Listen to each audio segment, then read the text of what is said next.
یہ قرآن ایک بابرکت کتاب ہے جسے ہم نے آپ صلی اللہ علیہ وسلم پر نازل کیا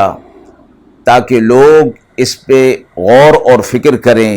اور تاکہ اہل فہم اس سے نصیحت حاصل کریں۔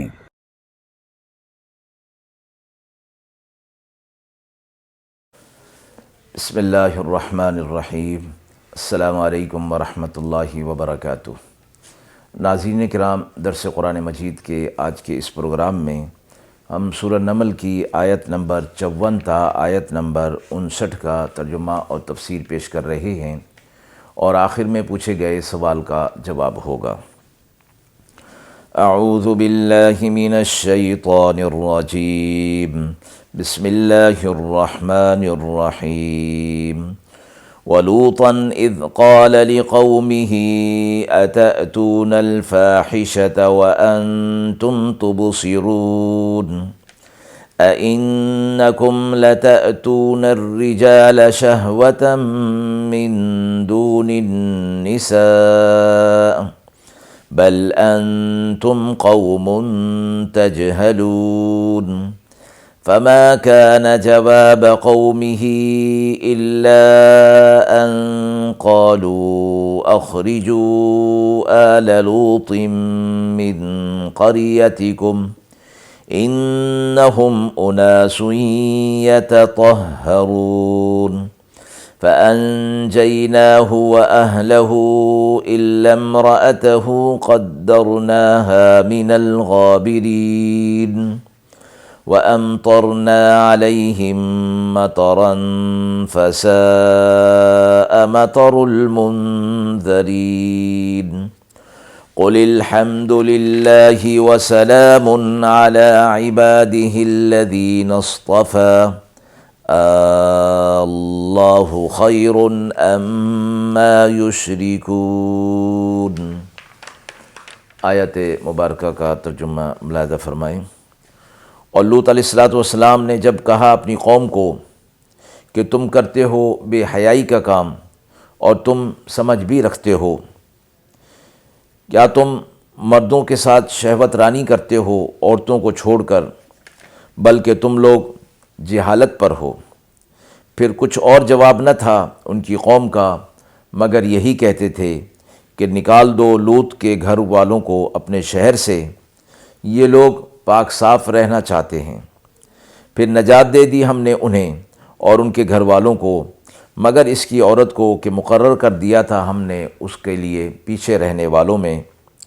اور برسا دیا ہم نے ان پر نئی طرح کا میہ۔ پھر کیسا برا تھا وہ میہ ان ڈرائے ہوئوں کے لیے۔ آپ کہہ دیجئے ساری تعریف اللہ کے لیے ہے، اور سلام ہے اس کے بندوں پر جس کو انہوں نے پسند کر لیا۔ بھلا اللہ بہتر ہے یا جن کو وہ شریک کرتے ہیں وہ بہتر ہیں۔ مذکورہ آیات کے اندر لوط علیہ السلام اور ان کی قوم کے واقعے کو اختصار کے ساتھ بیان کیا گیا، اور لوط علیہ السلام کا یہ واقعہ قرآن مجید کی دیگر آیات کے اندر بھی ارشاد فرمایا گیا ہے۔ فرمایا گیا کہ لوط علیہ السلام نے جب اپنی قوم کو کہا کہ کیسی تم بے حیائی کا کام کرتے ہو اور تم اس کی سمجھ بھی رکھتے ہو، یہ بات نہیں کہ تمہیں اس کے بارے میں علم نہیں، اور یہ ایسی بے حیائی اور برائی کا کام ہے جو تم سے پہلے کسی نے نہیں کیا، اور تم ہی اس کے موجد ہو، اس کی ابتدا کرنے والے ہو۔ اور پھر آگے فرما دیا کہ تم عورتوں کو چھوڑ کر مردوں سے شہوت رانی کرتے ہو، بلکہ تم جہالت پر ہو، بڑی جہالت پر ہو۔ قوم کے پاس اپنی اس برائی کے جواب میں تو کوئی جواب نہ تھا سوائے اس کے کہ انہوں نے یہ کہا کہ لوط علیہ السلام اور ان کے اہل خانہ کو شہر سے نکال دیا جائے، شہر بدر کر دیا جائے، اس لیے کہ یہ اپنے آپ کو بہت صاف ستھرا سمجھتے ہیں، پاک باز سمجھتے ہیں، لہٰذا پھر وہ ہمارے ساتھ اس شہر کے اندر کیوں رہیں، ان کو نکال دیا جائے۔ اللہ نے فرمایا کہ ہم نے نجات دے دی انہیں اور ان کے گھر والوں کو، مگر یہ کہ لوط علیہ السلام کی جو زوجہ تھیں وہ ایمان والوں میں سے نہیں تھیں۔ اللہ نے فرمایا کہ وہ پیچھے رہ جانے والوں میں سے ان کو مقرر کر دیا گیا تھا۔ اس کے بعد ہم نے ان پر ایک میہ برسا دیا، اور یہ میہ نئی طرح کا تھا،